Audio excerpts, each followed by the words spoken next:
Hello students. In previous lecture I had discussed chapter number 1, that is physical quantities and measurement. In first chapter we had discussed about the theory of physical quantities and measurement, like measurement of area, measurement of volume of regular object, irregular object, and some numerical problems related to speed, time, distance as well as density. So I hope you have written all the exercises related to physical quantities and measurement. Please revise it in a proper way. It will be helpful for you. Okay. Today I am going to start your second chapter, that is force and pressure means motion. Okay.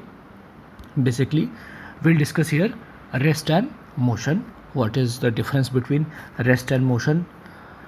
Types of motion like translatory motion, circular motion, rotary motion, oscillatory motion, vibratory motion, periodic, non-periodic, and the last one is the multiple motion. And then second topic is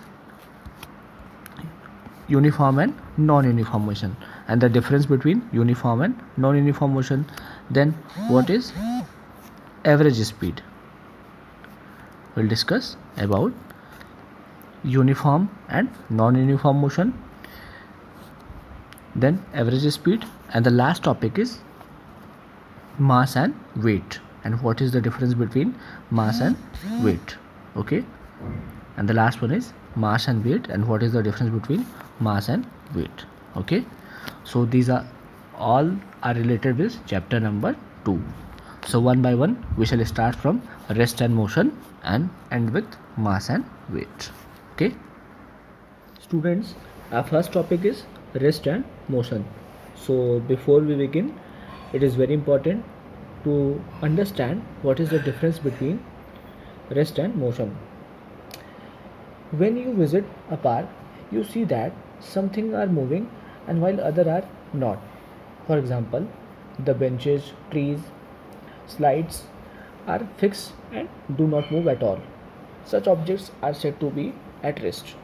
There are other things that are moving, like boys are playing the ground, someone walking on the street, that are the examples of motion. So here in this figure you can see some examples of rest. These are the examples of rest, and here boy is cycling and a man is running. These are the examples of motion.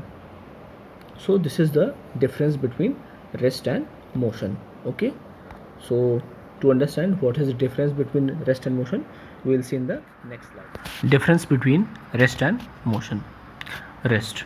A body is said to be at rest if its position does not change with respect to a fixed point in its surroundings.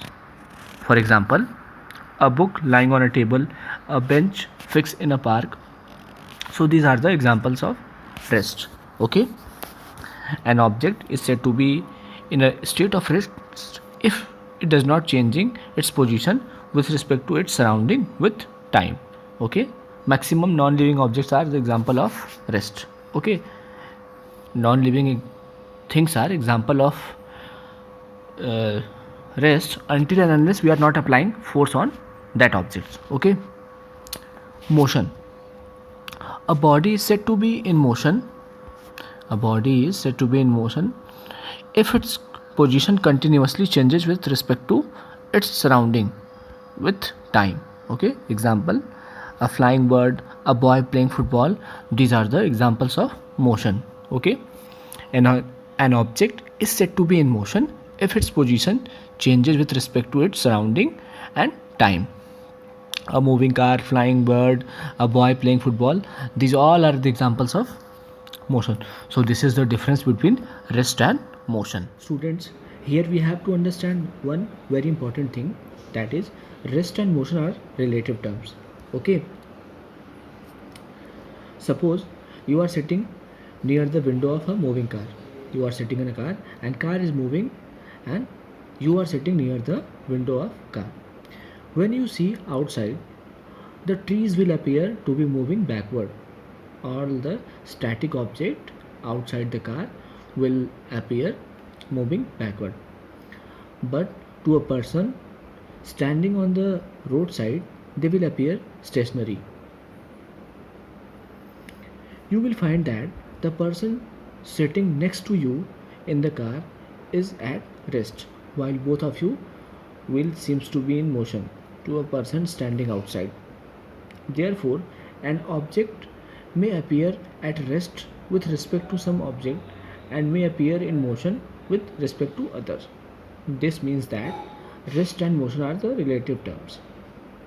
It is the point of observation and the surrounding of an object that suggests whether it is at rest or in motion.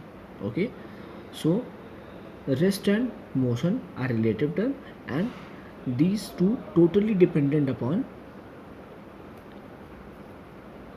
point of observation. Okay, types of motion. Different objects undergo different types of motion. The motion of a car moving on a road is different from the way a fan moves or a bird flies. Means different living and non-living object, when we apply force on non-living object, they have different motion.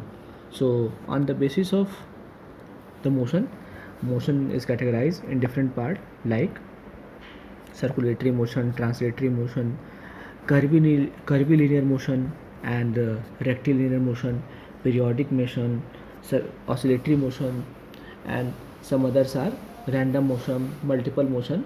So in the next slide, one by one, we'll see the different types of